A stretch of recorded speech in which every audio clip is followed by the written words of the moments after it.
എന്തുകൊണ്ടാണ് ബാറ്റ്മാന്റെ വില്ലന്മാർ ബാറ്റ്മാന്റെ വായിലേക്ക് വെടിവെക്കാത്തത്? Dead shot, Joker എന്നീ വില്ലന്മാർ അതിന് ശ്രമിച്ചതാണ്, പക്ഷെ അവർ പരാജയപ്പെട്ടു. ബാറ്റ്മാന് ഇതേപറ്റി നേരത്തെ തന്നെ അറിയാം. സത്യത്തില് ബാറ്റ്മാന് തന്റെ വായ ഒരു വീക്ക്നെസ് തന്നെയാണ്. സോ ഈ വീക്ക്നെസ് മനസ്സിലാക്കിയ ബാറ്റ്മാൻ തന്നെ പ്രൊട്ടക്ട് ചെയ്യാൻ വേണ്ടിയിട്ട് വ്യത്യസ്തമായ പല സ്ട്രാറ്റജീസും പ്രയോഗിക്കാറുണ്ട്. അതിന് ഒരു എക്സാമ്പിൾ പറയുവാണെങ്കിൽ, ബാറ്റ്മാൻ എപ്പോഴും തന്റെ കേപ്പ് കൊണ്ട് അദ്ദേഹത്തിന്റെ ഫേസ് മറയ്ക്കുന്നതായിട്ട് നമുക്ക് കാണുവാൻ സാധിക്കും. മോഡിഫൈഡ് കെവലാർ കൊണ്ടാണ് ബാറ്റ്മാന്റെ ബാറ്റ് സ്യൂട്ട് നിർമ്മിച്ചിട്ടുള്ളത്.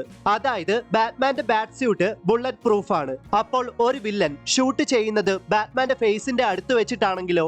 അങ്ങനെയാണെങ്കിൽ ബാറ്റ്മാൻ തന്റെ കേപ്പിന്റെ സഹായത്തോടെ പെട്ടെന്ന് തന്റെ ഫേസ് കവർ ചെയ്യില്ല. സോ ബാറ്റ്മാന് ഒരുപാട് മാർഷൽ ആർട്സ് കാണാപ്പാടമാണ്. അതിൽ പ്രധാനപ്പെട്ട ഒന്നാണ് ക്രാവ് മാഗ. എതിരാളിയെ നിരായുധനാക്കാനുള്ള അല്ലെങ്കിൽ എതിരാളിയെ ഡിസാം ചെയ്യാനുള്ള ഒരു അൺആംഡ് കോമ്പാറ്റ് ആണ് ക്രാവ് മാഗ. ക്രാവ് മാഗ അറിയാവുന്നതുകൊണ്ട് തന്നെ തന്റെ എതിരാളിയെ ഡിസാം ചെയ്യാൻ ബാറ്റ്മാന് നിഷ്പ്രയാസം സാധിക്കും. അത് മാത്രമല്ല, അത്യാവശ്യം ബുള്ളറ്റുകളിൽ നിന്നൊക്കെ വളരെ വേഗത്തിൽ ഡോഡ്ജ് ചെയ്യാൻ ബാറ്റ്മാന് സാധിക്കും. ഇനി ഇതൊന്നും പറ്റിയില്ലെങ്കിൽ ബാറ്റ്മാൻ തന്റെ റിട്രാക്റ്റബിൾ ബുള്ളറ്റ് പ്രൂഫ് ഷീൽഡ് ഉപയോഗിക്കും.